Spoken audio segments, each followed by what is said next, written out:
guys, kembali lagi bersama aku Anita Anggrani. Nah, di video kali ini aku mau membagikan informasi seputar TKI Taiwan karena masih banyak banget yang bertanya mengenai proses direct hearing. Nah, sebenarnya masih banyak juga ya yang bertanya mengenai APRC. Tapi untuk kali ini aku nggak ngebahas mengenai APRC, aku mau membahas dulu mengenai direct hearing karena banyak banget teman-teman yang DM yang tanya sama aku. Jadi aku mau kasih tahu atau kasih tips dan juga aku langsung interview ke salah satu teman kita yang sudah berkali-kali proses direct hearing. Jadi simak terus video ini sampai habis dan jangan lupa untuk like and subscribe dulu ya. Terima kasih.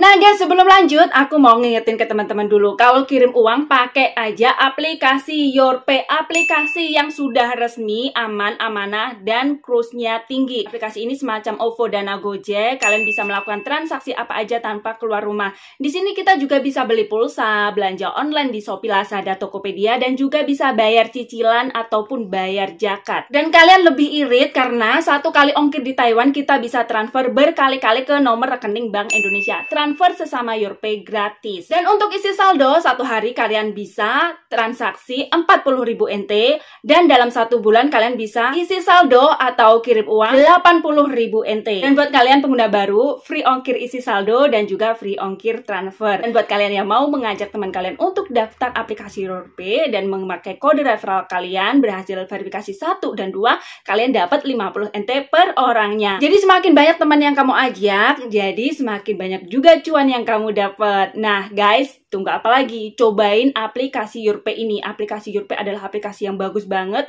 Rekomendasi buat TKI semua. Kita lebih irit, lebih hemat pakai aplikasi YorPay. Dan aplikasi ini beda banget dari aplikasi-aplikasi yang lain. Kalian wajib coba. Oke guys, langsung aja kita telepon salah satu TKI yang proses mandiri. Dan ini sudah berkali-kali ya proses direct hearing ya guys. So kita tanya langsung. Dan ini menurut aku pengalaman dia itu banyak banget. Jadi oke, kita telepon dia, kita dengarkan langsung ya. Kita interview dia. Halo Kak, selamat sore. Selamat sore. Iya, ini Assalamualaikum warahmatullahi wabarakatuh. Waalaikumsalam. Iya, ini dari Kak Desi kan ya? Iya, betul. Oke Kak Desi, sebelumnya terima kasih ya sudah meluangkan waktu untuk tanya jawab. Kita sharing ke teman-teman karena di sini banyak banget teman-teman yang nanya. Menurut pengalaman Kak Desi nih, Kak Desi ini kan sudah berapa kali nih proses direct hearing, proses mandiri tanpa agensi? Saya sejak habis potongan 9 bulan saya lepas.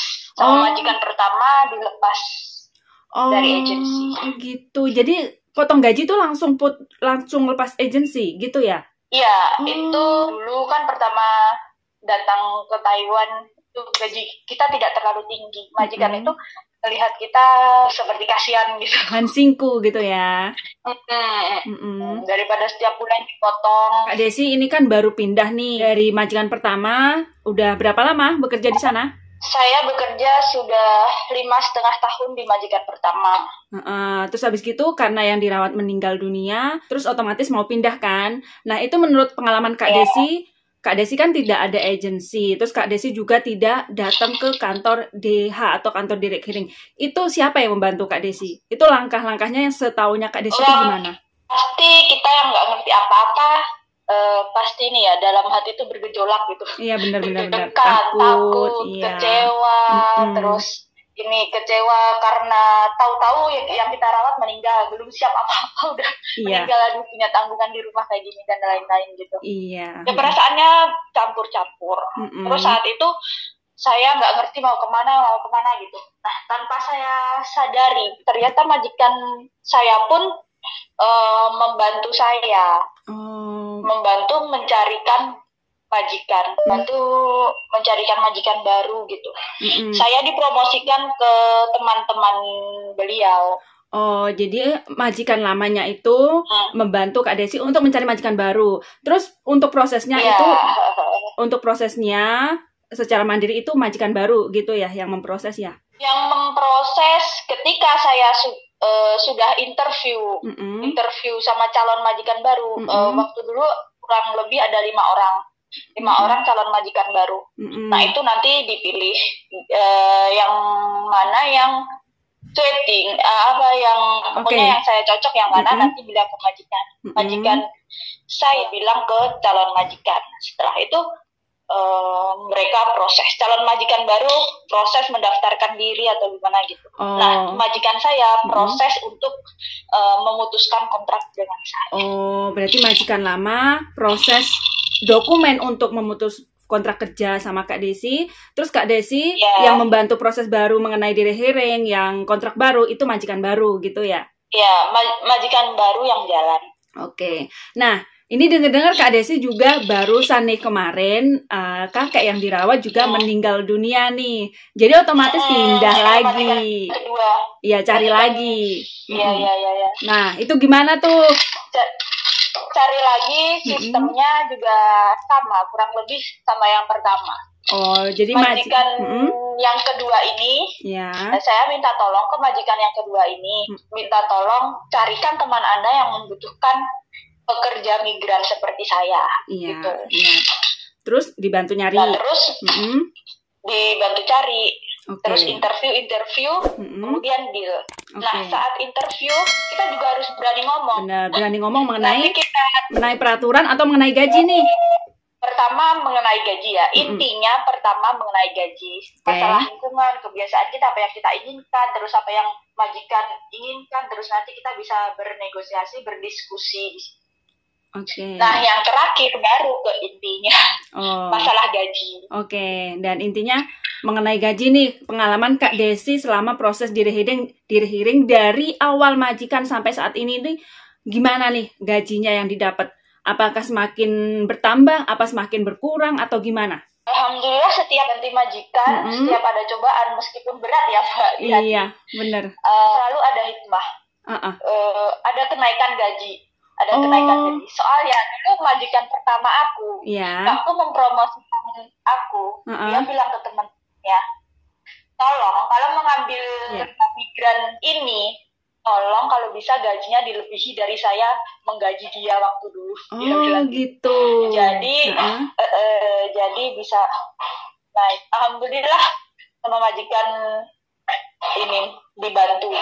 Dibantu ngomong juga gitu ya. Terus Kak Desi juga berani negosiasi mengenai gaji. Dari awal majikan itu gajinya berapa tuh? Dulu 17 awal, terus abis itu 20 naik dan kakek datang langsung 25. Iya, langsung 25. Terus proses ke majikan baru lagi nih, berapa tuh? 25 tetap majikan kedua ini hanya 10 bulan tetap 25. Dan terus terus yang baru ini 26. Wah, jadi walaupun iya benar, alhamdulillah semakin naik. Jadi plus minusnya adalah minusnya itu kita harus lepas majikan yang lama, mencoba tantangan baru, perasaan deg-degan, takut itu pasti ada, dan di plusnya itu harus berani negosiasi sendiri. Jadi harus berani percaya diri, dan sebagai pekerja kita pasti mempunyai kemampuan. Nah, itu harus diperhitungkan. Saya bisa memasak, saya bisa bersih-bersih rumah, bisa merawat, bisa membantu orang tua, membantu mandi, seperti itu. Itu nanti mereka bisa menilai diri kita. Mereka tidak merasa rugi kalau kita bisa mempunyai banyak kemampuan, mereka tidak merasa rugi. Jadi mereka membayar kita gaji lebih gitu. Jadi gini guys, tipsnya dari Kak Desi itu adalah kalau kita misalkan mau proses direct-hiring dan kita menghadapi majikan baru, itu kan pasti negosiasi mengenai gaji. Itu harus berani negosiasi dengan gaji dan harus menunjukkan kemampuan kita itu apa aja, tunjukin ke majikan baru gitu ya Kak Desi ya. Iya benar Mbak Anita. Iya benar. Nah, dari sini kita tahu ya teman-teman, kalau proses direct-hiring, teman-teman kan bingung nih ketika teman-teman nggak punya agensi, nggak punya majikan. Nah, jadi yang pertama itu adalah yang pertama teman-teman minta tolong ke majikan. Kalau majikan tidak bisa membantu, gimana tuh? Tenaga tidak bisa membantu, jangan khawatir.